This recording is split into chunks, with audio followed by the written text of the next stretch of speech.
ہفتہ 10 دن کی ہمیں تاریخ دیتے، لیکن ان کو بڑی جلدی ہے، جس طرح ہمایوں دلاور صاحب کو جلدی تھی، اور انہوں نے جو ہیں جب آرڈر کیا کہ جی میں نقول دوں گا، میں نے انکار کیا، جس پر جج صاحب جو ہیں میرے ساتھ آرگومنٹس کرنے لگے، اور کبھی اٹھ جاتے تھے، کبھی بیٹھ جاتے تھے، کبھی غصہ کرتے تھے، اور یوں ہمارے درمیان جملوں کا تبادلہ بھی ہوا، جس پر انہوں نے خان صاحب کو جو ہیں 3 دفعہ اس طرح انگلی پکڑی اور کہا کہ میں آپ کو بتا رہا ہوں کہ عزت دینے والا خدا ہے، اور میں نے انہیں کہا، جج صاحب کو ٹوکا، میں نے کہا جتنی عزت خان صاحب کو اللہ نے دی ہے پاکستان میں، نہ کسی جج کو ملی ہے، نہ کسی شخص کو ملی ہے، تو لہٰذا عزت کی بات آپ نہ کریں۔ اور پھر خان صاحب جو ہیں وہ اس کا موڈ صبح سے خراب تھا، یعنی ایک تو ان کو ایسیڈیٹی ہوئی تھی، واکنگ سپیس نہیں دیا گیا تھا، رویہ اڈیالہ جیل میں آل ٹوگیدر پھر ڈیفرنٹ ہو گیا ہے، تو یوں یہ ساری چیزوں پہ خان صاحب نے اس کو کہا کہ جی آپ مجھے دہشت گرد کی طرح ٹریٹ کر رہے ہیں، اور یہ جیل والے دہشت گردوں کے ساتھ اس طرح رویہ اپنایا نہیں جاتا ہے جو میرے ساتھ ہو رہا ہے۔ خیر بہرحال آج کی ساری کارروائی بڑے تلخامیز جملوں سے بھرپور تھی، اور جب خان صاحب کو اس نے کہا کہ دستخط کرے اس پر، پھر ہنگامہ ہوا، اور خان صاحب نے کہا میں نہیں کرتا ہوں۔ انہوں نے کہا جی آپ کو مجھ پہ اعتبار نہیں ہے، تو خان صاحب نے جواب دیا کہ مجھے پورے نظام انصاف پہ اعتبار نہیں رہا ہے۔ تو یوں جو ہیں ہم نے یہ نقولات کی کارروائی سے انکار کیا، اور ہم نے دستخط نہیں کیے۔ اس کے بعد خان صاحب کو جو سپیس تھا وہ اس حوالے سے خان صاحب کو لے کے پھر جیل کے اندر گئے، اور بعد میں انہوں نے کہا جی کہ ایک دیوار درمیان میں رکاوٹ بن رہی تھی، اس کو گرا کے سپیس خان صاحب کی جو ہیں تسلی کے مطابق فراہم کرنے کا حکم کیا ہے۔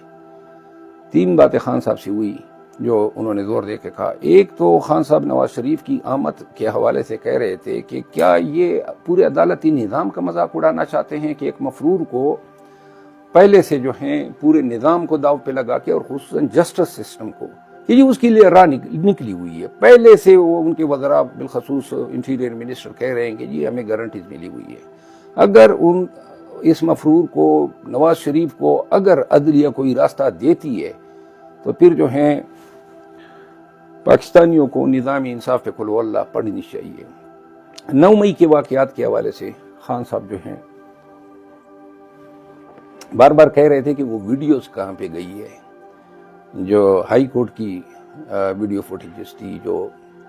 18 مارچ کی جوڈیشل کمپلیکس کی ویڈیو فوٹیجز تھی، جو کور کمانڈر ہاؤس کی ویڈیو فوٹیجز ہیں۔ میں نے کہا جی یہ آپ لوگوں نے ایک بے بنیاد الزام جو ہے ہم پہ در لیا ہے، اور اسی کو جواز بنا کے آپ ہماری پارٹی کا صفایا کرنے پہ تلے ہوئے ہیں۔ تو خان صاحب نے واشگاف الفاظ میں کہا کہ 9 مئی کے واقعات پہ بھی جوڈیشل کمیشن جو ہیں وہ بنائی جائے تاکہ دودھ کا دودھ اور پانی کا پانی ہو سکے۔ تیسری بات جو خان صاحب نے کہی وہ سائفر کے حوالے سے خان صاحب جو ہیں وہ رائے رکھتے تھے کہ سائفر پہ بھی جوڈیشل کمیشن ہونا چاہیے، جو پہلے بنایا بھی تھا لیکن کام نہ کر سکا۔ 2 باتیں اور خان صاحب نے کہی، اس کے علاوہ کیسز کے حوالے سے بات ہوئی، اور ایک اورسیز پاکستانیز نے مجھے 2 کتابیں بھیجی تھی، ان میں سے ایک کتاب خان صاحب پڑھ چکے تھے، دوسری انہوں نے نہیں پڑھی تھی تو وہ انہوں نے لے لی۔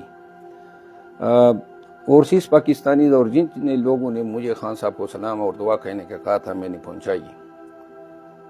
خان صاحب جو ہیں وہ چاہتے ہیں کہ پاکستان تحریک انصاف جو ہیں اب کنونشن کے لیے بھی باہر نکلیں، ورکر حوصلہ پکڑیں، اور جہاں پہ ضرورت ہو تو عدالتوں سے رجوع کیا جائے۔ انشاءاللہ خان صاحب کی ہدایات کے تحت سائفر کیس میں جیل کے معاملات پہ میں بہت جلد جو ہیں ایک سپریم کورٹ میں اور ایک اسلام آباد ہائی کورٹ میں آج میں نے دائر کر دی ہے، کل لگا ہوا ہے، اور ایک سپریم کورٹ سے آرٹیکل 184(3) کے تحت میں رجوع کر رہا ہوں۔ آپ سب کا بہت شکریہ۔